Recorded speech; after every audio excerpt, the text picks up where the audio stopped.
एल्विश यादव के घर पर 17 अगस्त को 3 हमलावरों ने अटैक किया था। बेतहाशा उनके घर पर फायरिंग की गई थी। फरीदाबाद के इनके बंगलों पर यह हमला हुआ था। इसका सीसीटीवी फुटेज भी सामने आया था, जिसमें 3 लोग अपने चेहरे को ढककर यूट्यूबर के घर पर गोलियां बरसा रहे थे। गनीमत यह रही कि इस दौरान किसी की जान पर नहीं बनी और सभी लोग सुरक्षित रहे। इस वक्त इनके घर में इनके माता पिता और एक केयर टेकर मौजूद था। खुद जो यूट्यूबर है वो काम के सिलसिले से बाहर था। जब इसका सीसीटीवी फुटेज सामने आया तो पुलिस मामले की जांच में जुट गई और बहुत ही जल्द एक हमलावर को पुलिस ने गिरफ्तार कर लिया है। आज सुबह ही एक मुठभेड़ में ईशांत और विशु गांधी नाम के हमलावर को गिरफ्तार किया गया है। जब पुलिस उसे ग्रेटर फरीदाबाद में ही पकड़ने पहुंची तो उसने पुलिस पर ही फायरिंग करना शुरू कर दी, जिसके बाद पुलिस को भी एक्शन लेना पड़ा और अपनी तरफ से गोली बरसानी पड़ी, जिसमें इस हमलावर के पैर पर गोली लग गई और इसे अस्पताल में भर्ती कराया गया। फिलहाल इसका इलाज चल रहा है और 2 पुलिसकर्मी इसके साथ मौजूद हैं।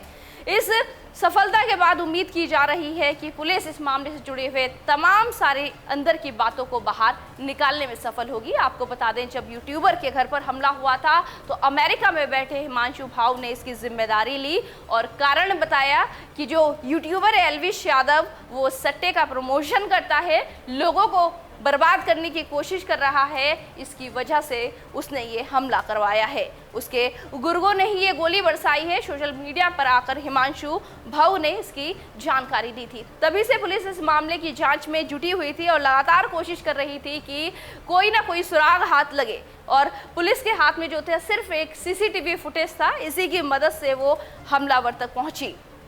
किस्मत अच्छी रही कि जो हमलावर था वो कहीं और नहीं मिला, वो बल्कि फरीदाबाद में ही वहीं कहीं छिपा हुआ था। जैसे ही पुलिस को इसकी जानकारी हुई तो ये अब पुलिस की बड़ी सफलता सामने आई है। उम्मीद की जा रही है ये जो हमलावर है और बड़े खुलासे करेगा। फिलहाल अभी 2 लोग जो हैं वो लापता हैं। आपको बता दें, इस हादसे के बाद जो यूट्यूबर है उनका परिवार काफ़ी खौफ में है और घर पर इस वक्त सिर्फ गार्ड्स मौजूद हैं।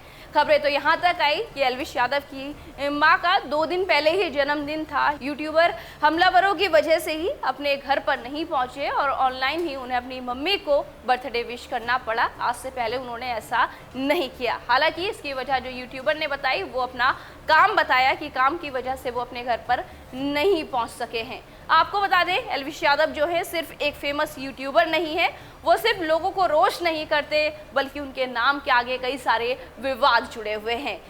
कई सारे विवादों में मारपीट के मामले हैं।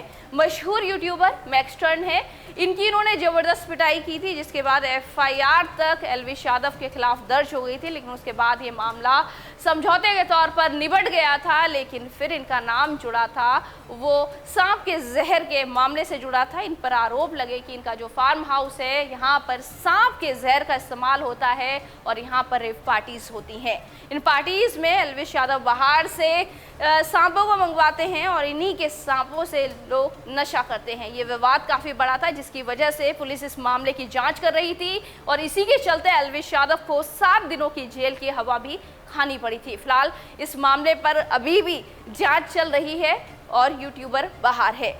इन तमाम सारे विवादों में फंसने के बाद यूट्यूबर कई सारे रियलिटी शोज में नजर आ चुका है और कई सारे शोज को एल्विश यादव जीत भी चुके हैं।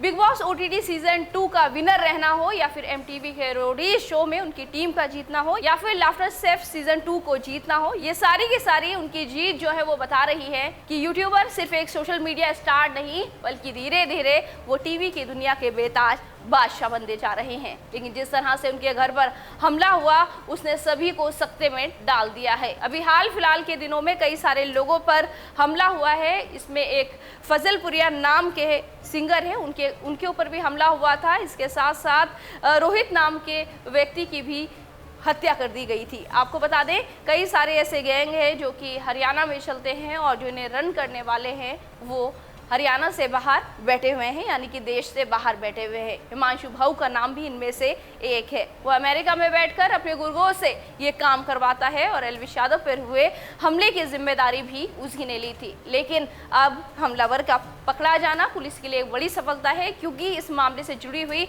तमाम सारी अब जो जानकारियां हैं जो अभी तक सामने नहीं आई थी वो आएंगी और जो 2 अन्य हमलावर हैं उनसे जुड़े हुए कई सारे सबूत पुलिस को मिल जाएंगे। इसके बाद उम्मीद की जा रही है यूट्यूबर राहत की सांस ले सकेंगे, उनका परिवार बेखौफ होकर जी सकेगा। आपको बता दें 17 अगस्त को जब यूट्यूबर के घर पर हमला हुआ था तो 20 से 25 फायरिंग इन हमलावरों ने की थी और इसके निशान उनके घर पर साफ तौर पर देखे जा सकते थे। फिलहाल अभी जो है उनका परिवार सुरक्षित है, यूट्यूबर भी सुरक्षित है और इनके हमलावर को हाफ एनकाउंटर में पकड़ लिया गया है। इस मामले से जुड़ी हुई जो भी जानकारी होगी DNP एंटरटेनमेंट आप तक पहुंचाता रहेगा, लेकिन इसके लिए करना होगा आपको हमारे चैनल को सब्सक्राइब।